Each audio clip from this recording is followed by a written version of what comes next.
Tungi mutolaa. Onalar doim aldaydi. Ilgari men onalar yolg'on gapirmaydi deb o'ylar edim. Ammo mening onam menga 8 marotaba yolg'on gapirgandan so'ng gumonim noto'g'ri ekanini tushunib yetdim. Mana, onamning yolg'onlarini aytib beraman. Bilsam bu yolg'onlar tug'ilganimdan boshlangan. Juda kambag'al oilaning yolg'iz farzandi bo'lganman. Uyimizda hech qachon qorin to'yadigan yegulik bo'lmagan. Mabodo ochlikda o'lmasligimiz uchun qayerdandir ozgina bo'lsa-da guruch olib kelinsa, onam o'zining haqqini ham yemasdan menga berar edi.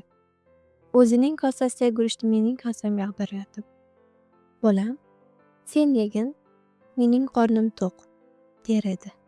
Bu uning birinchi yolg'oni edi. Yoshimga biroz yosh qo'shilganidan so'ng onam kichkina bir ariqdan zo'rg'a bir dona maydagina baliq tutib kelsa, ochligimdan baliqni tezda yeb qo'yar edim. Mabodo Allohning marhamati bilan 2 dona tutib kelsa, men yegan baliqning chiqindilarini o'zi yer.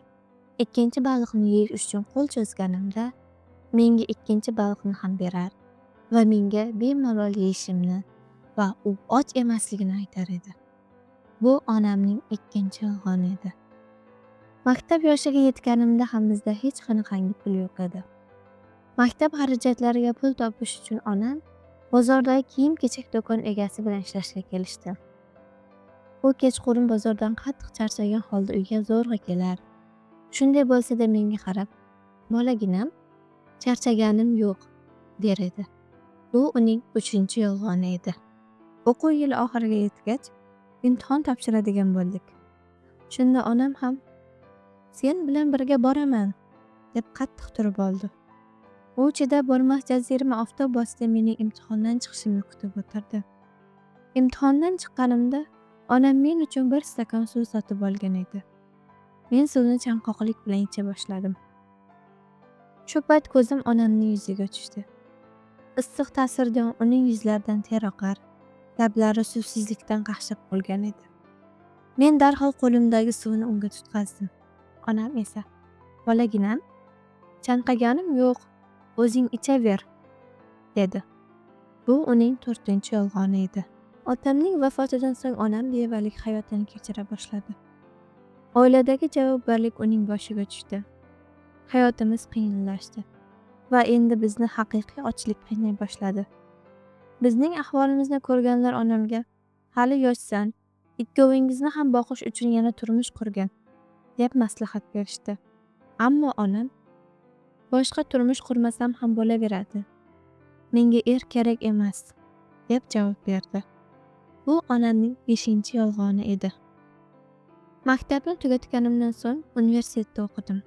Uni ham tugatib, yaxshigina daromadli ishda ishlay boshladim.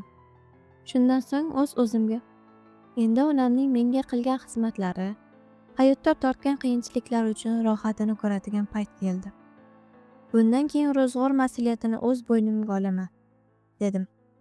Bu paytga kelib onam sog'lig'ini yo'qotgan. Shunday bo'lsa-da har kuni ertalab bozorga chiqib, sabzavot sotar edi. Men onam ishlamasligi uchun unga o'z ish haqqimning ma'lum miqdorini ajratishga qaror qildim. Ammo onam bu safar ham, "Bolaginam, mening pulim o'zimga yetarli. Puling o'zingda qolaversin", deb javob berdi.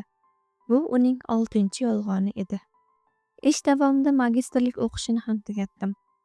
Bu mening ish haqqim yanada oshishiga sabab bo'ldi. Endi men ishlab yurgan nemis kompaniyasi menga bu yerdagi filialda emas, balki Germaniyaning o'zida joylashgan asosiy ishxonasida ishlashga imkon berdi. Bundan men juda baxtiyor edim. Haqiqiy baxtli hayotim endi boshlandi, deb quvona boshladim. Germaniyaga borib, yashash sharoitlarimni joyiga qo'yganimdan so'ng, onamga kelishini taklif qilib, qo'ng'iroq qildim.